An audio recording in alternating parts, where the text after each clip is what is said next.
Rana same Singh की मृत्यु के बाद में उनका पुत्र राजा बनता है राणा लाखा। राणा लाखा 1382 से लेकर 1421 तक मेवाड़ का शासक रहता है। राणा लाखा मेवाड़ के सबसे सफल महाराणाओं में से एक शासक थे। जब राणा लाखा मेवाड़ की गद्दी पर बैठते हैं उस टाइम पे मेवाड़ आर्थिक समस्याओं का सामना कर रहा होता है, लेकिन इनके शासनकाल में जावर नामक स्थान पर एक चांदी की खान निकल जाती है, जो आज एशिया के अंदर सबसे बड़ी चांदी की खान है। इस खान के निकल जाने से राणा लाखा की सभी समस्याओं का समाधान हो जाता है और मेवाड़ उन्नति की ओर बढ़ जाता है। लाखा के शासनकाल में उदयपुर शहर के बीचों बीच एक पिच्छू नामक एक बंजारे ने पिछोला झील का निर्माण करवाया। ये झील लाखा के शासनकाल में मेवाड़ के लिए पेयजल का एकमात्र साधन रही।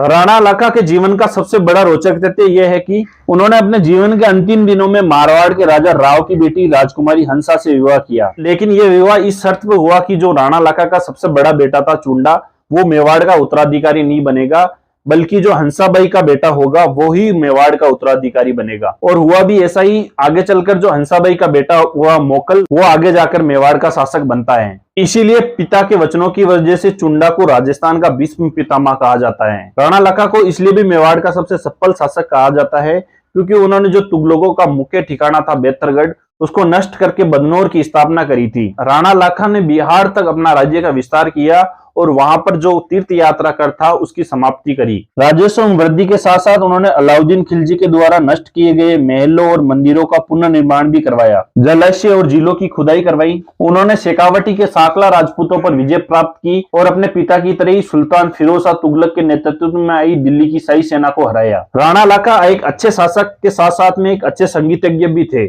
उनके दरबार में दो प्रसिद्ध संगीतज्ञ मेवाड़ की शोभा बढ़ाते थे। एक था धनेश्वर भट्ट और दूसरा था जोटिंग भट्ट। सफल राजा राणा लाखा की मृत्यु सामान्य तरीके से 1421 ईस्वी में हुई। उनकी मृत्यु के बाद में चुंडा ने अपने पिता के वचनों का पालन करते हुए अपने छोटे भाई मोकल को मेवाड़ का शासक बनाया और खुद उसका संरक्षक बन गया। मोकल हालांकि कम आयु के अंदर राजा तो बन गया, परंतु उसने जो अपना शासन किया वो चुंडा की देखरेख में ही किया। उस वक्त पर राणा लाखा की जो पत्नी होती है हंसाबाई, वो अपने भाई रणमल को मेवाड़ बुला लेती है और चुंडा का अपमान करवाती है। इस अपमान की वजह से कुंवर चुंडा मांड चला जाता है, जो कि अभी मध्य प्रदेश में है। चुंडा के मांड जाने की वजह से जो शासनकाल होता है वो हंसाबाई और रणमल के हिसाब से ही चलता है। 1433 में गुजरात के शासक अहमद शाह अब्दाली के विरुद्ध अभियान में जाते समय जिलवाड़ा नामक स्थान पर राणा सेम सिंह के दासी पुत्र चाचा व मेरा द्वारा मोकल की हत्या कर दी जाती है। मोकल 1421 से लेकर 1433 तक शासक रहा, जो लगभग 12 साल राजा रहा।